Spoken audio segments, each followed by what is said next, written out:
The massive doors of the Galactic Council chamber opened with a deep, rumbling sound. Ambassador Keithvar walked slowly into the huge room, his blue-gold hands shaking as he carried a data pad filled with terrible images.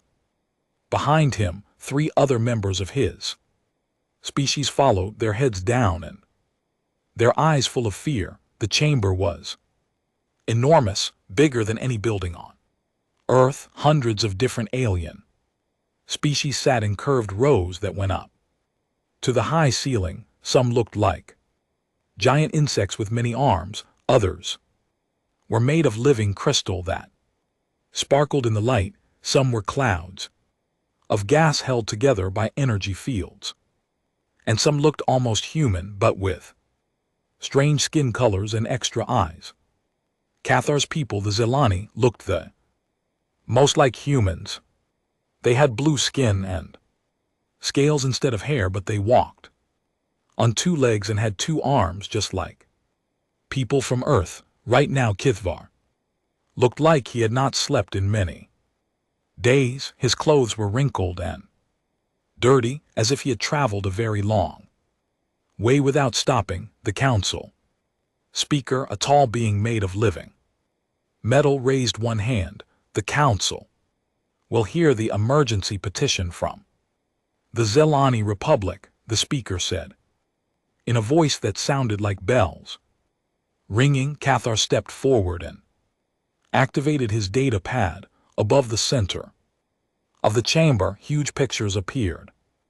In the air, they showed worlds burning, cities turned to ash, ships destroyed, and floating dead in space. The images were so terrible that several council members looked away. Honored council members, Cathar began, his voice breaking with emotion, I come before you with the worst news possible. The Vorthon Empire has begun what they call the Great Cleansing. They are not just conquering worlds anymore. They are destroying every form of life they find and rebuilding everything to match their own image. He pressed another button on his data pad. New images appeared. These showed before and after pictures of planets. The before pictures showed green worlds with cities and forests and oceans. The after pictures showed gray, dead rocks with strange metal buildings that all looked exactly the same. 17 worlds have already fallen completely. Keith continued, the Vorons land on a planet and kill everything that lives there, every person, every animal, every plant. Then they bring in machines that change the very air and water to match their home world. Finally, they build their cities and move in their own people. The chamber was completely silent. Many of the council members had never seen such complete destruction before. Even the warrior species looked shocked and afraid. They moved like a sickness across our part of the galaxy, HFY said, tears running down his scaled cheeks. We have tried to fight them, but our ships and soldiers are no match for their military. They have weapons we cannot defend against. They have ships that are larger and faster than ours. Most importantly, they have no mercy at all. He showed more images. These were of Vorthon soldiers. They were tall and thin with gray skin and no hair at all. Their eyes were completely black and they wore armor that covered their entire bodies. The pictures showed them walking through destroyed cities, stepping over the bodies of dead civilians without even looking down. The Vorons do not take prisoners, HFY explained. They do not want to rule over other species. They want to replace all other species with their own kind. They believe that only they deserve to live. In the galaxy, an alien that looked like a giant purple octopus raised several of its arms. Ambassador Keithvar, it said, in a gurgling voice, What exactly are you asking the council to do about this situation? Keithvar took a deep breath. I am asking for help. I am begging for help. The Zelani Republic has only 4 worlds left, and the Vorthons are already attacking 2 of them without assistance from the other species. My people will be extinct within 1 year. The council chamber erupted in noise as hundreds of different species began talking at once. Some were clicking, some were buzzing, some were making sounds like music, and some were speaking in languages that sounded almost human. The Metal Council speaker raised both hands for quiet. The council will hear responses from member species, he announced. The first to speak was Ambassador Velnara of the Aquarian Federation. She was tall and thin with blue-green skin and gills on her neck. Her people lived mostly underwater on ocean worlds. Aquarian Federation sympathizes with the terrible situation facing the Zelani people, she said in a voice like water flowing over rocks. However, our fleets are already stretched thin, protecting our own borders from Vorthon expansion. We have 47 worlds to defend, and we cannot spare ships for offensive operations. We must think of our own people first. Next came war leader Krax of the Drakmari hegemony. His people looked like giant lizards with spikes all over their bodies. They were known as fierce warriors who loved to fight. The Drakmari respect the Zelani as honorable beings. Kraoth growled in a voice like rocks grinding together. But this is not our fight. The Vorthons have not attacked Drakmari space. We see no reason to start a war with them when we could avoid it by staying in our own territory. Let them have their expansion. The galaxy is big enough for everyone. One by one, each major species gave the same type of answer. The Crystars said their ships moved too slowly to help in time. The Nebulites claimed their technology would not work in solid matter combat. The Insectoids said they were too busy with their own internal politics. Each excuse made Keithvar look more desperate and afraid. His fellow Zelani began to cry openly, knowing that their people were doomed. Some council members looked uncomfortable, but none of them changed their minds about helping. Finally, when it seemed like every major species had refused to help, a new voice spoke up from the back corner of the chamber. The United Earth Defense Force volunteers to assist the Zelani people. Everyone turned to look at the source of the voice. In a small section that most council members usually ignored sat 3 beings that looked almost exactly like Cathar's people, except they had different colored skin and hair instead of scales. The one who had spoken was a middle-aged man with gray hair and kind eyes. He wore a simple blue uniform with small metal decorations on the chest. This was Ambassador Paul Carter, the chief representative of Earth to the Galactic Council. Next to him sat a woman with short brown hair and sharp, intelligent eyes. Her uniform was dark blue with more metal decorations showing she was military. This was Admiral Lisa Morgan, the commander of Earth Space Fleet. The third human was a woman with long red hair tied back in a simple style. She wore a white coat over her uniform, marking her as a scientist and doctor. This was Dr. Kate Sullivan, Earth's chief medical officer for alien relations. The chamber fell completely silent. Several council members turned to stare at the humans with looks of complete shock. Others seemed to think the humans were making a joke. Ambassador Nara of the Aquarians was the first to recover from her surprise. "You cannot possibly be serious," she said, her voice full of disbelief. "Humans have barely left their single star system. Your species only joined the Council 5 years ago. You know nothing about galactic warfare or the true power of the Voran Empire." Other council members began to speak up, their voices full of the same disbelief.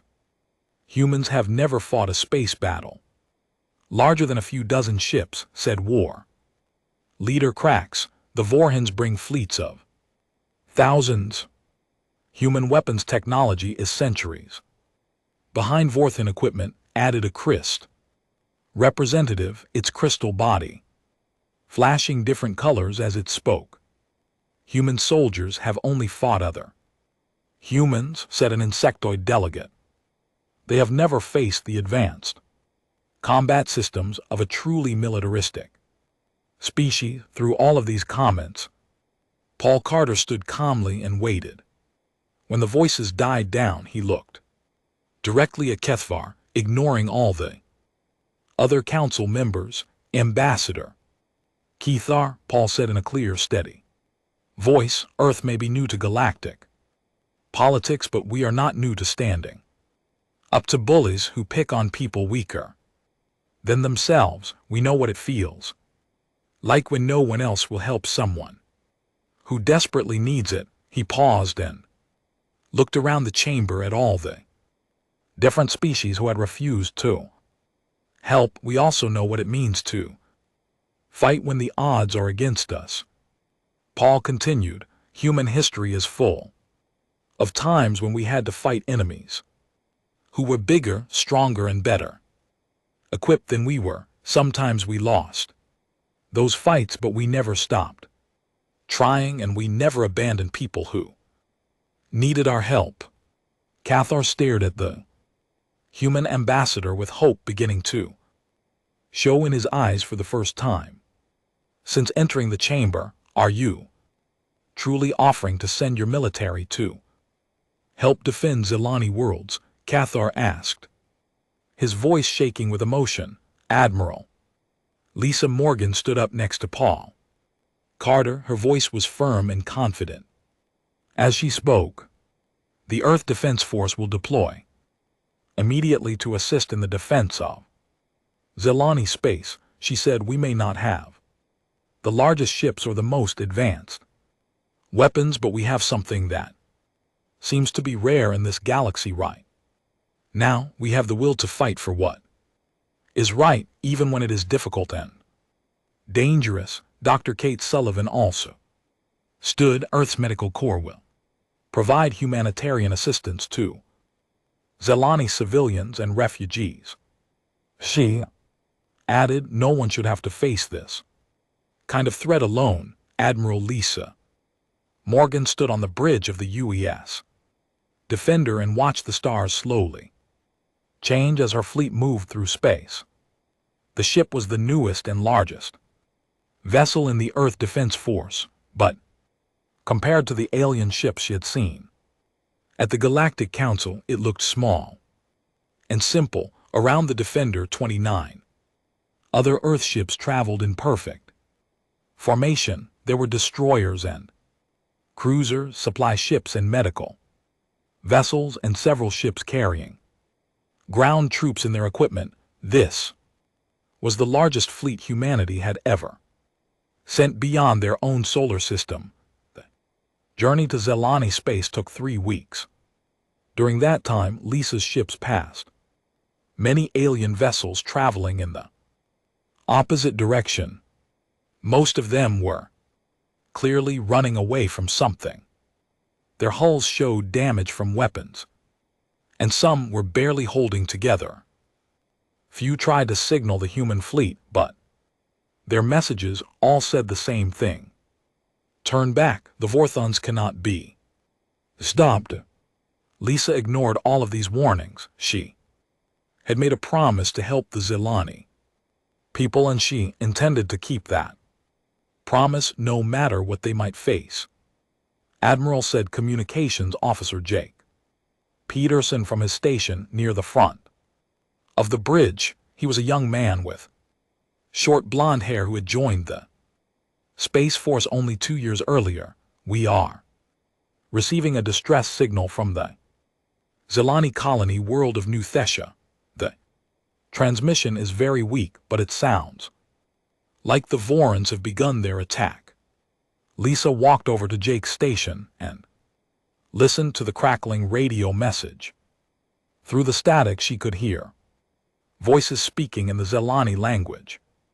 Even though she did not understand the words, she could hear the fear and desperation in those voices. Can you clean up the signal enough for our translation computers to work? She asked. Jake worked at his controls for several minutes. Slowly the alien voices became clearer and the computer began translating their words into English. This is New Thessia emergency command, the voice said. 4th and Fleet has entered our system. They are bombing our cities and attacking our evacuation ships. We have maybe 6 hours before our shields fail completely. Any ships in the area, please help us. Please do not let our children die here.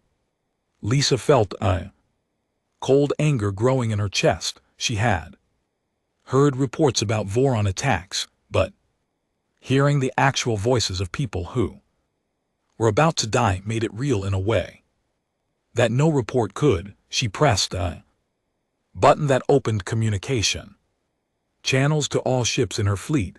All ships, this is Admiral Morgan, she said in a clear, steady voice. We're about to drop out of hyperspace at New Thessia. Intelligence reports suggest we will be facing a Vorton fleet that outnumbers us at least 3-1. Their ships are larger and more heavily armed than ours. She paused for a moment, knowing that her next words would be heard by thousands of human soldiers and spacers.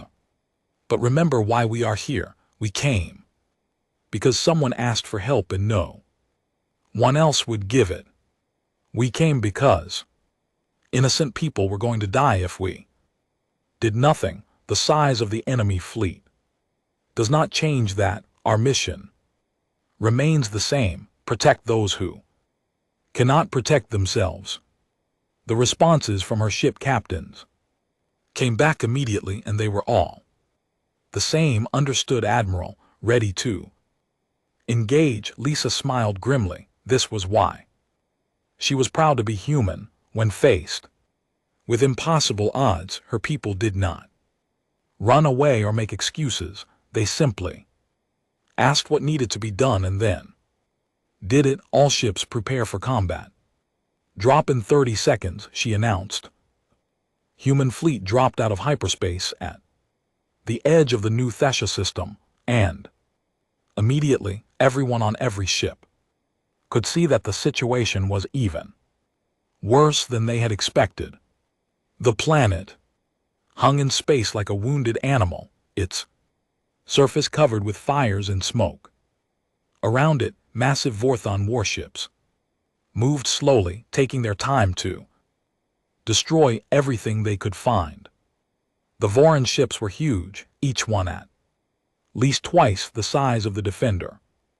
Their hulls were dark gray and covered with weapon systems that glowed red in the darkness of space. There were 12 of the giant ships, plus dozens of smaller fighters and attack vessels between the Vorhin fleet and the planet's small Zelani ships were trying desperately to escape. Most of them were civilian vessels loaded with refugees. As Lisa watched, one of the refugee ships exploded under fire from Vorton fighters. Hundreds of innocent people died in that single flash of light.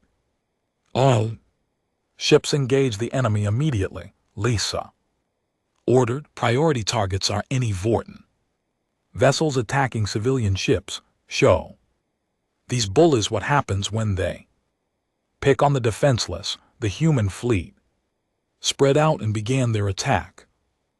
Vorthon seemed surprised to see new ships arriving, especially ships they did not recognize. Their response was slow and confused at first. That confusion did not last long. Within minutes, the Vorthon commanders had identified the human ships as enemies and began targeting them with their massive weapons. Beams of red energy and explosive missiles filled the space between the two fleets. Captain Steve Harrison commanded the UES Gladiator, one of the smaller human ships. His vessel took heavy damage in the first exchange of fire, with hull breaches on 3 decks and his main engines failing. According to all military doctrine, he should have retreated to a safe distance for repairs. Instead, Captain Harrison did something that shocked both his own crew and the commanders watching the battle. He ordered his ship to accelerate directly toward the largest vessel, a massive command ship that was directing the attack on the refugee fleet. Captain, said his first officer, a woman named Lieutenant Commander Amy Foster, if we continue on this course, we will collide with their ship. We will all be killed. Not all of us, Steve replied calmly. He activated the ship's emergency communication system. All hands, this is the captain. We are going to ram the enemy command ship. All crew members have 60 seconds to get to the escape pods. This is not a request, it is an order. The crew of the Gladiator moved with the speed and efficiency that came from months of training. In less than 1 minute, every human on the ship except Captain Harrison was sealed inside an escape pod. Steve programmed the ship's computer to continue the attack run, then ejected in his own pod at the last possible second. The UES Gladiator, now guided only by its artificial intelligence, slammed into the sight of the Vorthon command ship at full speed. The explosion was visible from every other ship in the battle. When the light faded, both vessels were gone. The Voron fleet suddenly found itself without central coordination.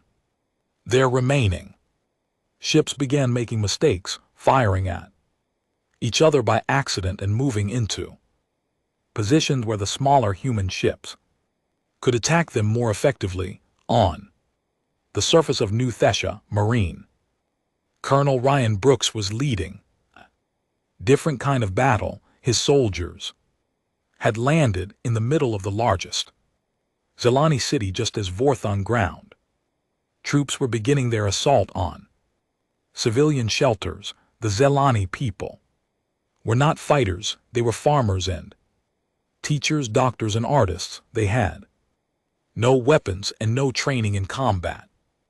When the Vorons began their attack, the only thing the Zelani could do was run and hide. Colonel Brooks had brought 2,000 human Marines to the planet, but they faced at least 10,000 Vorthon soldiers. The enemy troops were better equipped and had been fighting wars for decades. They expected the humans to retreat or surrender quickly. They were completely wrong about what humans would do when protecting innocent people. Staff Sergeant Maria Santos found herself defending a school where 300 Zelani children were hiding in the basement. The building was surrounded by Vorthon soldiers who were preparing to break down the doors and kill everyone inside. Maria had only 12 Marines with her, and they were running low on ammunition. The smart tactical choice would have been to fall back to a better defensive position and call for reinforcements. Instead, Maria decided to attack. She led her small team in a charge directly at the Vorthon positions. The enemy soldiers, who outnumbered the humans 5-2, One were so surprised by this aggressive move that they fell back in confusion. While the Vortons were distracted by the human attack, the Zelani children were able to escape through a back entrance and reach the evacuation shuttles that were waiting to take them to safety. Maria's attack cost her team heavily. She was wounded in 2 places and half of her Marines were injured, but every single Zelani child in that school survived. Similar scenes played out all across the planet. Human soldiers who were outnumbered and outgunned somehow found ways to protect Zelani civilians.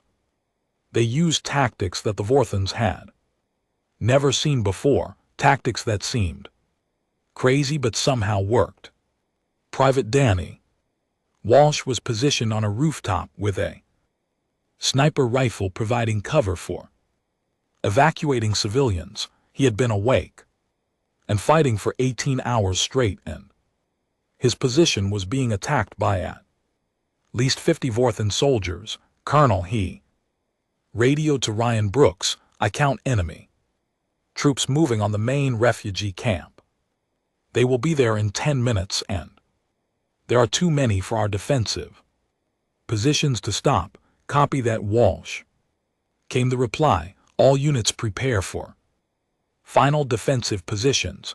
Remember, we did not come this far to let these people down now." The human Marines took their positions around the refugee camp, knowing that they were probably going to die in the next few minutes. There were thousands of Zelani civilians behind them.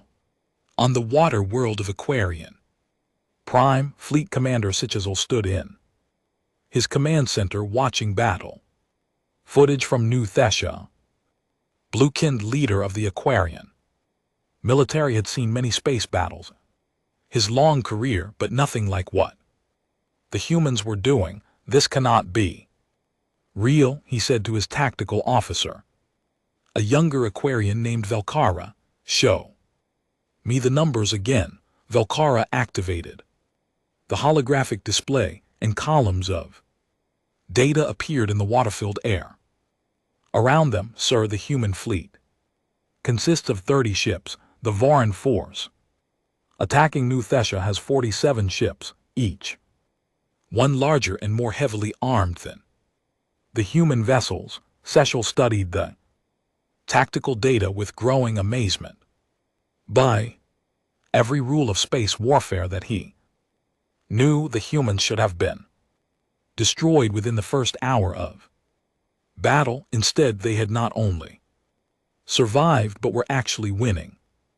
"How are they doing this?" he asked, watching video footage of human ships performing maneuvers that seemed impossible. "Their technology is less advanced than ours. Their ships are smaller and they are badly outnumbered." Velkar highlighted different sections of the battle footage. "Sir, it appears they are using tactics we have never seen before. Look at how they coordinate their movements. Each ship operates independently, but they all work together as if they share the same mind." The footage showed human vessels moving in perfect formation, covering each other's weak points and concentrating their fire on enemy targets with precision timing. When one human ship was damaged, 2 others immediately moved to protect it, while a third took over its tactical role, and their soldiers. Velkara continued, switching to ground battle footage. "They keep fighting even when they are severely wounded. Watch this." The screen showed human Marines charging a Vorthon position that had at least 5 times as many defenders. The humans were clearly outgunned and outnumbered, but they kept advancing even when their comrades fell around them. Most shocking of all, they carried their wounded to safety while still fighting the enemy. Sichel had commanded Aquarian forces for 30 years, and he had never seen anything like this. "Their casualties must be Enormous, he said. Actually, sir, that is the strangest part, Bilar replied. Their casualty rates are lower than ours. Would be in the same situation. They seem to protect each other better than we protect ourselves. Similar conversations were happening across the galaxy as other species watched the battle footage from New Thessia on the warrior world of Drakari Prime. Warchief Thixmor was reviewing the same videos. With his military council, the Drakari were known throughout the galaxy as fierce fighters who loved battle and respected strength above all else. They had refused to help the Zelani because they saw no honor in fighting someone else's war. Now they watched in shock as the humans demonstrated a type of courage they had never imagined. Look at this human female, Thixmor said, pointing to footage of Staff Sergeant Maria Santos defending the school of Zelani children. She leads 12 warriors against 60 Voran soldiers. Any rational commander would retreat and call for reinforcements. The footage showed Maria's desperate charge against the overwhelming enemy force. Her small team should have been wiped out in seconds, but somehow they managed to drive back the larger Vorthon unit.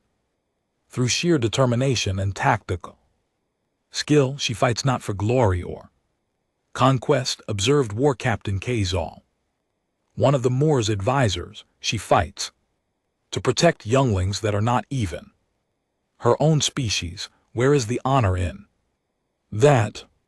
Thixmor was quiet for a long moment, studying the images of human soldiers risking their lives for alien civilians. Perhaps we have misunderstood what honor means, he said finally.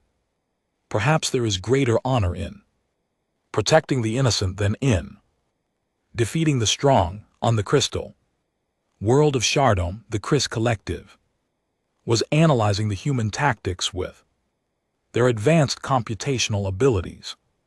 The crystal beings were known for their logic and precision, but the human approach to warfare seemed to defy all logical analysis. Fleet Singer, resonance of honor, the closest thing the Christs had to a military leader, reviewed the tactical data with growing confusion. Their strategy makes no sense.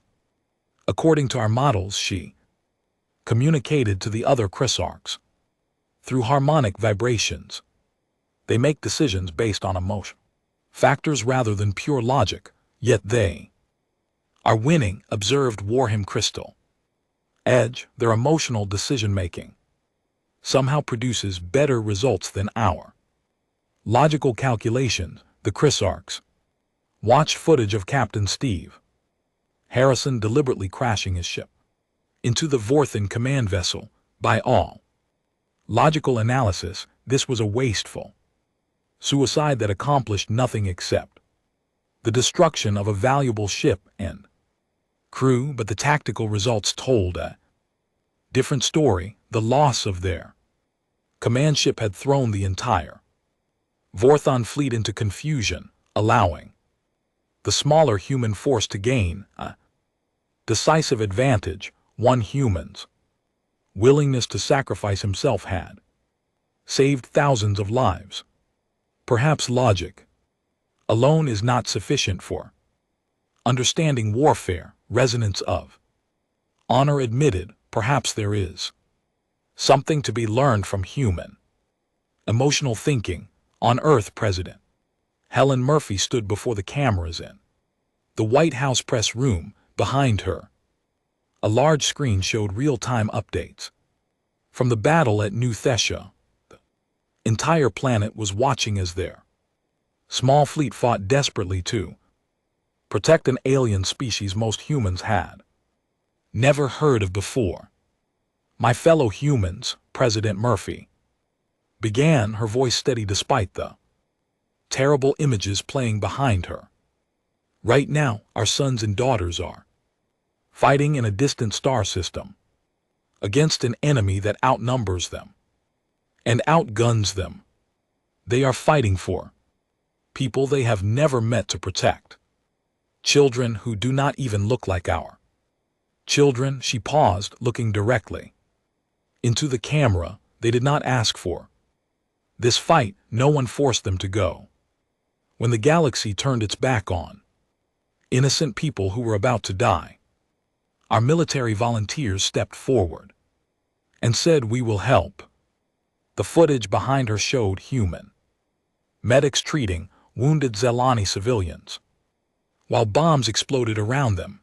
It showed human engineers working around the clock to repair damaged evacuation ships. It showed human soldiers sharing their food and water with alien refugees.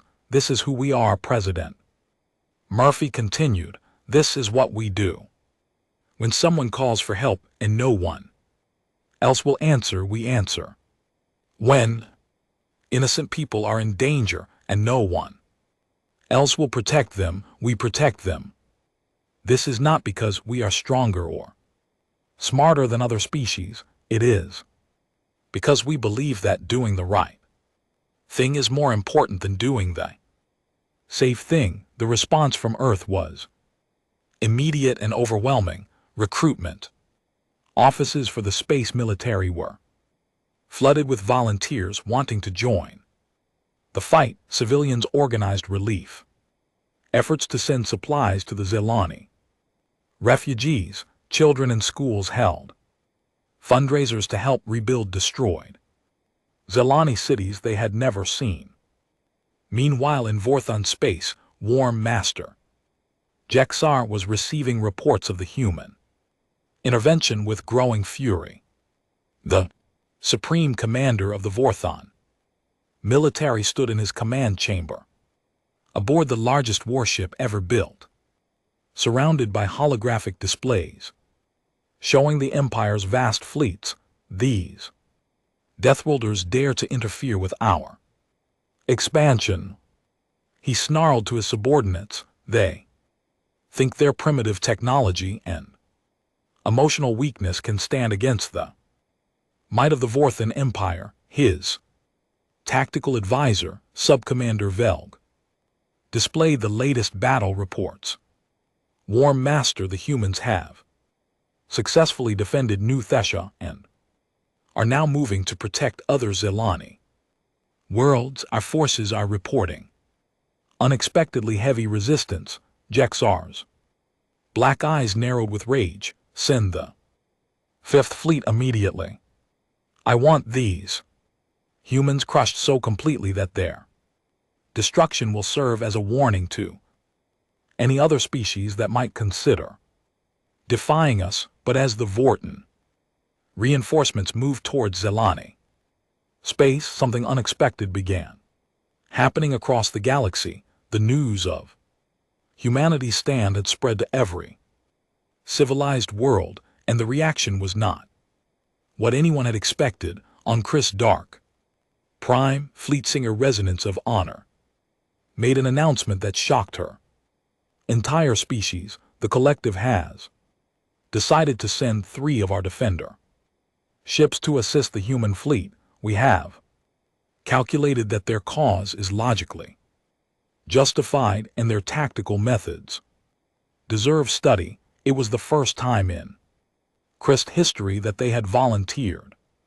to help in someone else's war. Similar announcements came from other worlds.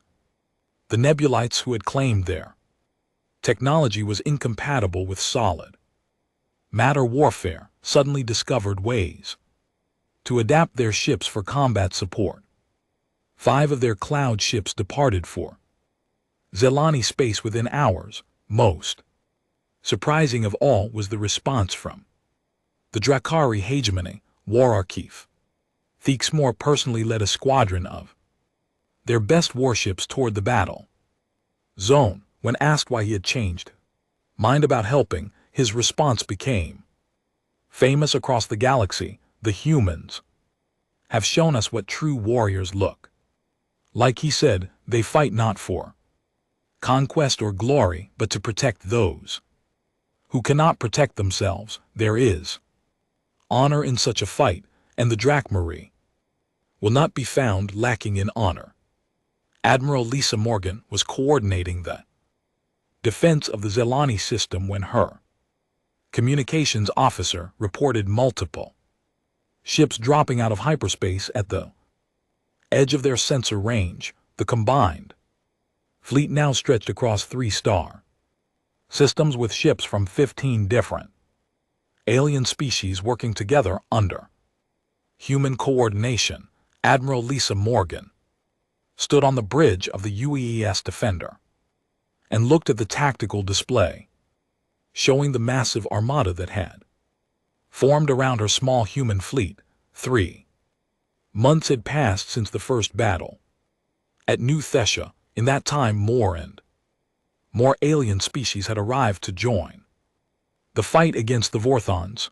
The Darks had sent their largest chips, vessels made of living crystal that could absorb energy weapons and redirect them back at enemies.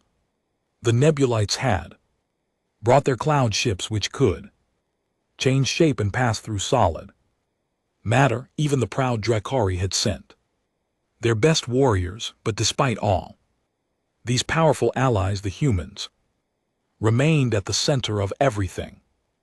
The alien species had quickly learned that humans had something special when it came to fighting impossible battles.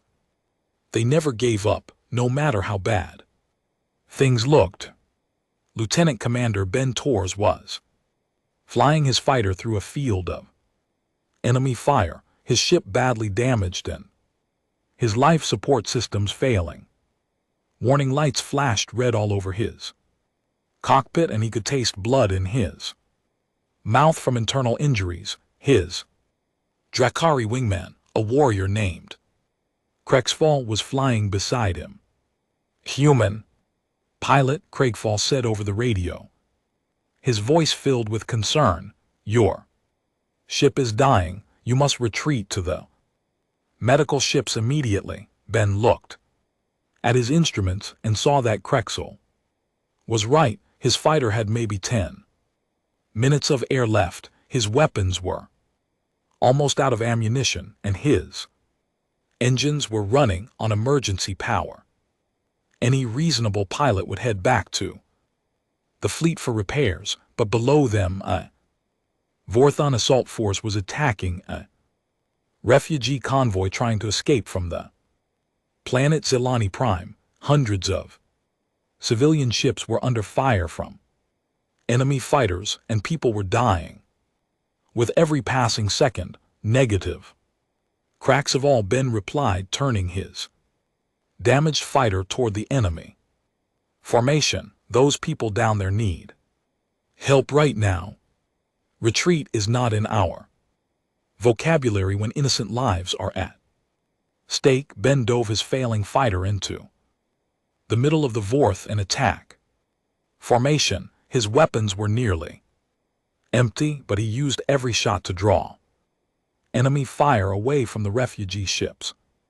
When his guns finally ran out of ammunition, he began ramming enemy fighters with his own ship, using it as a weapon even as it fell apart around him. Crexfall watched in amazement as the human pilot continued fighting, even when his ship was clearly beyond saving. This was not the first time the Drachmarie warrior had seen humans do impossible things, but it still surprised him every time. "All Drachmarie fighters," Crexfall announced on his squadron frequency, "follow the human lead. If he can fight with a dying ship, we can fight with healthy ones. Attack formation, protect the refugees." The Drachari squadron charged into battle with renewed energy. Inspired by Ben's example, similar scenes were happening all across the combined fleet as alien warriors learned from human determination on the ground. The mixed species forces were seeing human stubbornness firsthand. Sergeant Nicole Wright had been fighting for 6 days straight with only a few hours of Sleep, she had been wounded in 3 different battles with bandages covering.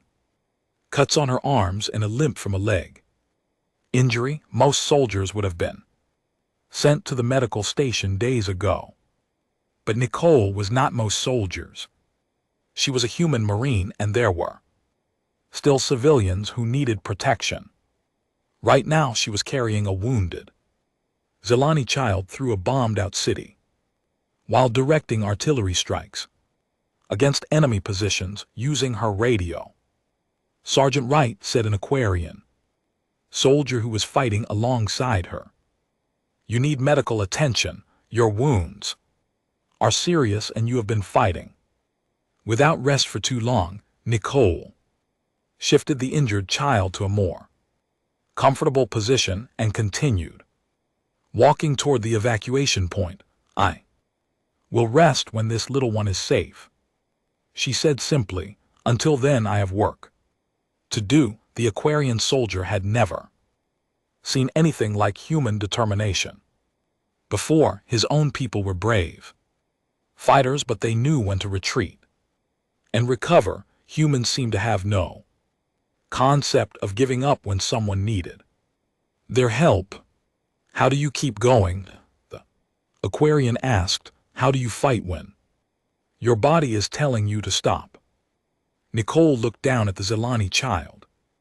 In her arms, the little girl was maybe 6 years old, with bright blue scales and large eyes that looked up at Nicole with complete trust. "Because she needs me to," Nicole answered. "Because if I stop fighting, who will protect her?" The Aquarian soldier understood then why so many species had joined the human cause. It was not just about defeating the Vorthans, it was about learning to be the kind of people who would never abandon someone who needed help. Meanwhile, in space, the largest battle of the war was about to begin. Long-range sensors had detected a massive Vortan fleet approaching the Zelani system. This was not just another attack force. This was the personal fleet of Worm Master Jexar himself, the supreme commander of all Voran military forces. The approaching fleet contained over 200 ships, including the largest warships the Vorthon Empire had ever built. Each of the command vessels was bigger than 3 human ships put together, armed with weapons that could destroy entire cities with a single shot. Captain Alex Foster of the UES Retribution was preparing to lead a boarding party against one of the smaller Vorthon ships. When the enemy reinforcements were detected, his team consisted of 12 human Marines and 20 alien volunteers from different species. Captain said his communications officer, Fleet Command, is reporting that the enemy reinforcements outnumber our entire combined fleet by at least 2 to 1. Admiral Morgan is asking all ships to prepare for possible retreat. Alex looked at his mixed team of humans and aliens. They had been fighting together for weeks now, and he had seen what they could accomplish when they worked as one unit. "Did Admiral Morgan order us to retreat?" he asked. "No, sir," the communications officer replied. She said, "Prepare for possible retreat, not that we were actually retreating." Alex smiled. He knew Lisa Morgan well enough to understand what she really meant. She was giving every ship the option to leave if they wanted to, but she was not ordering anyone to run away. "All teams, this is Captain Foster," he announced on the boarding party frequency. "We have a choice to make. A very large enemy fleet is coming our way, and things are about to get much more dangerous than they already are. Anyone who wants to head back to the transport ships can do so now, and no one will think less of them for it." He paused and looked around at his team. Not a single person moved toward the Exit. In that case, Alex continued. Let's go show these Vorthons what happens when they threaten innocent people. Remember, we are not just fighting for ourselves, we are fighting for everyone who cannot fight back. Boarding party launched toward their target, a Voran cruiser that was bombarding civilian settlements on the planet below. The small human assault shuttle looked tiny compared to the enemy warship, like a mouse attacking a lion, but size had never stopped humans before, and it was not going to stop them now. The battle reached its most critical point when War Master Jexar himself arrived with his massive fleet. The alien ships in the combined force began to waver as they saw the enormous Vorthan armada approaching. Even the brave Drakari warriors looked uncertain when faced with such overwhelming numbers. Admiral Lisa Morgan opened a communication channel to every ship in the combined fleet. Her voice was calm and steady as she spoke, showing no fear. Despite the impossible odds they were facing, all ships, this is Admiral Morgan, she said. I know that fleet looks scary. I know we are outnumbered by a very large margin. I know that any reasonable military force would retreat in the face of such overwhelming enemy strength. She paused for a moment, looking out at the stars where her small fleet was about to face the largest military force in Boran history. But we did not come here to be reasonable, she continued. We came here to protect people who could not protect themselves. That mission has not changed, no matter how many enemy ships are coming our way. We will hold this line because it is the right thing to do, and because no one else will do it if we do not. The response from the combined fleet was immediate and overwhelming. Ship after ship reported ready for battle. Species that had never worked together before began coordinating their attacks according to human tactical principles. The Christarchs moved into defensive positions while the Nebulites prepared to jam enemy communications. The Drakari and Aquarians formed attack formations alongside human vessels. Admiral reported communications officer Jake Peterson, we are receiving a transmission from the Voran command ship. War Master Jexar wants to speak with you personally. Lisa nodded. Put him through. The image of War Master Jexar appeared on the main screen. He was tall and thin like all Vorthons, with gray skin and completely black eyes. His uniform was covered with medals and decorations showing his many victories. Human commander, Jexar said in a voice like cold metal. I am War Master Jexar, Supreme Commander of the Vor Imperial Fleet. You are facing the largest military force ever assembled by my empire. Surrender now and I will allow your ships to leave unharmed. 6 months after the great battle at Zelani, Prime Ambassador Paul Carter stood once again in the Galactic Council chamber. But everything had changed since his last visit. The huge room that had once echoed with fear and excuses now buzzed with energy and hope. The most surprising change was in the seating arrangement.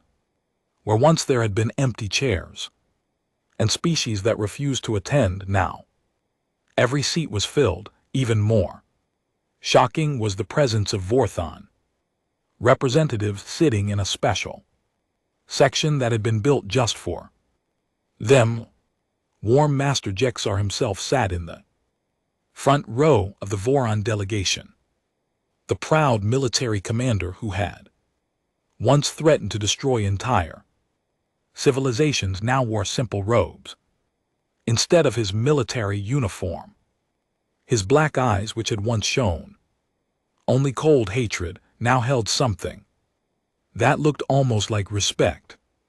Paul walked to the center of the chamber and activated the holographic display system.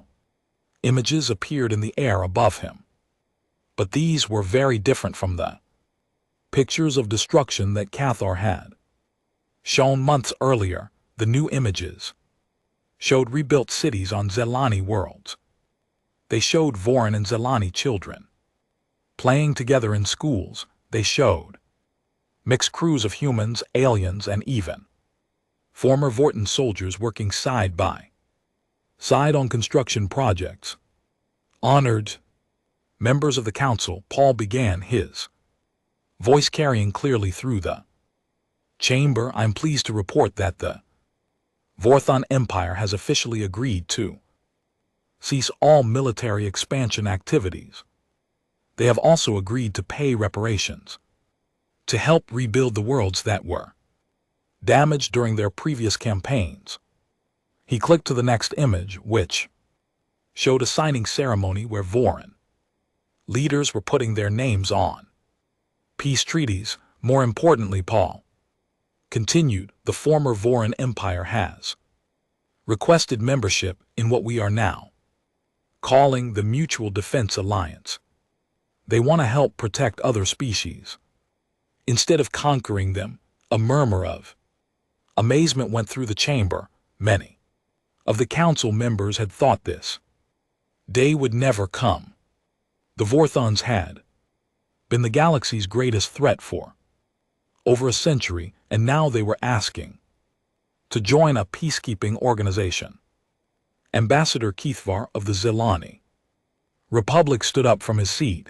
The blue-skilled diplomat who had once begged desperately for help now looked healthy and confident. His people were safe and his worlds were rebuilding. The council must understand something very important, Keithvar said, his voice strong and clear. The humans did not just save our worlds from destruction. They showed us who we could be. When they arrived to help us, they did not ask what we could give them in return.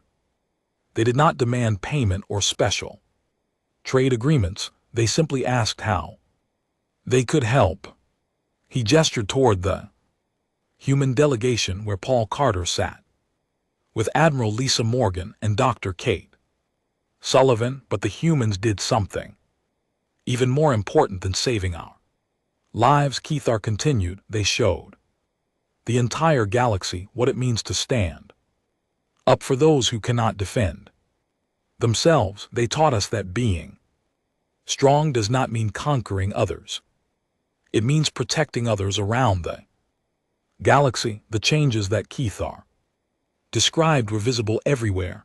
On the crystal world of Shardome, Crystar engineers were working with human technicians to develop new defensive technologies. The living crystal beings had learned from human innovation, while the humans had learned from Chris patience and precision. In the gas clouds of Nebula Station, human doctors were working alongside Nebulite healers to develop new medical techniques. Dr. Kate Sullivan had established the Galactic Medical Exchange Program, which brought together healers from dozens of different species. Kate's main hospital was located on New Thessia, the world where the first great battle had been fought. The medical center treated patients from every known species, staffed by volunteers from across the galaxy. The building itself was a symbol of the new cooperation built with Crystarch. Crystal walls, Drakmari metal framework, and human architectural design. On a typical day, Kate could be found treating a wounded Vorin soldier in one room, a sick Zelani child in another, and an injured human marine in a third. Her medical staff included former enemies working side by side to save lives. Dr. Sullivan said her assistant, a young Vorten Medicic named Vexnar, The patient in room 7 is asking for you. Specifically, he says he owes you his life. Kate looked up from the medical charts she was reviewing. Vexnar had been a soldier in the Vorthan military until 6 months ago. Now he was one of her best medical assistants, dedicated to healing instead of harming. Which patient is that? She asked the Drak Mari warrior who was injured in the mining accident on Castor Prime. Vexnar replied, he says that human medicine saved him when his own people's healers could not help. Kate smiled. Tell him I will be there in a few minutes. And Vexnar, thank you for all your hard work. You have become an excellent healer. The former Vorthan soldier looked pleased. Thank you, Doctor. My people spent so many years learning how to destroy life. It feels good to learn how to save it instead. Similar scenes were happening throughout the galaxy. The Drakmari hegemony had begun incorporating human tactical flexibility into their own military doctrine instead of relying only on brute force. Drakmari warriors were learning to think creatively and work as teams. War leader Krax, who had once refused to help the Zelani, now commanded mixed units of Drakmari and human soldiers. His troops were stationed on the border worlds, protecting peaceful species from pirates and raiders. Human fighting methods are strange, Kraoth admitted to his second in command during a training exercise. They do not rely on individual strength or superior weapons. They rely on working together and never giving up. It is more effective than I thought possible. His second in command, a Drari warrior named Thexkel, nodded agreement. The humans have taught us that there is honor in protecting the weak, not just in defeating the strong. Our ancestors would not have understood this, but I think they would have approved. The most dramatic changes were happening in former Vorthan space. Gray, lifeless worlds that had once been symbols of conquest were slowly coming back to life. Vortan engineers working with specialists from other species were restoring the natural environments of planets they had once destroyed. On the world of Caravan, which had been one of the first planets conquered by the Vortans, green plants were growing again. For the first time in 50 years, Fort Hand, civilians and refugees from the species they had displaced were working together to replant forests and restore rivers. Former War Master had given up his military rank and taken the title of Restoration Coordinator. He spent his days overseeing the rebuilding projects, trying to undo some of the damage his forces had caused. I do not expect forgiveness, Jexar said during a speech to mixed crowds of Orthans and other species. My people and I caused terrible suffering throughout the galaxy. But the humans have shown us that it is possible to change. They have shown us that strength can be used to protect instead of destroy. He paused, looking out at the audience that included many people whose worlds his armies had attacked. We cannot change the past, he continued, but we can build a better future. The humans did not defeat us with superior weapons or larger fleets. They defeated us by showing us a better way to live. On Earth, President Helen Murphy was meeting with representatives from 50 different worlds. The small blue planet that had once been isolated at the edge of the galaxy was now the unofficial capital of the largest alliance in galactic history. The galaxy asked who would stand up for those who could not defend themselves. President Murphy said to the assembled diplomats, humanity answered that call, but we did not answer alone. We answered together as a united galaxy. The meeting was interrupted by an urgent communication. From the border regions, a distress signal had been received from a remote system where unknown raiders were attacking peaceful settlements. Within minutes, ships from a dozen different species were preparing to respond to the emergency. The response fleet included human vessels, Drakari warships, Crystar defenders, and even several former Vorthon ships that had been converted for peacekeeping duties. Admiral Lisa Morgan, now the commander of the Combined Mutual Defense Fleet, stood on the bridge of her flagship as the mixed armada prepared to depart. Around her, officers from many different species worked at their stations with the efficiency that came from months of training together. All ships report ready for hyperspace jump, announced her communications officer, who was a young Zelani named Excellent Lisa. Replied all ships jump to the rescue coordinates. Remember, we do not know what we will find when we arrive, but we know why we are going for help, and we answer. The fleet disappeared into hyperspace, racing toward unknown dangers to help people they had never met before. This had become routine across the galaxy. Whenever a distress call was received, believed ships from the Alliance responded immediately.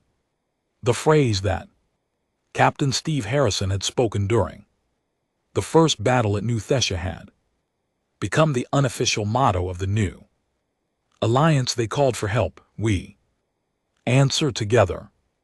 Years later, historians would mark the Battle of New Thessia as the turning point in galactic civilization.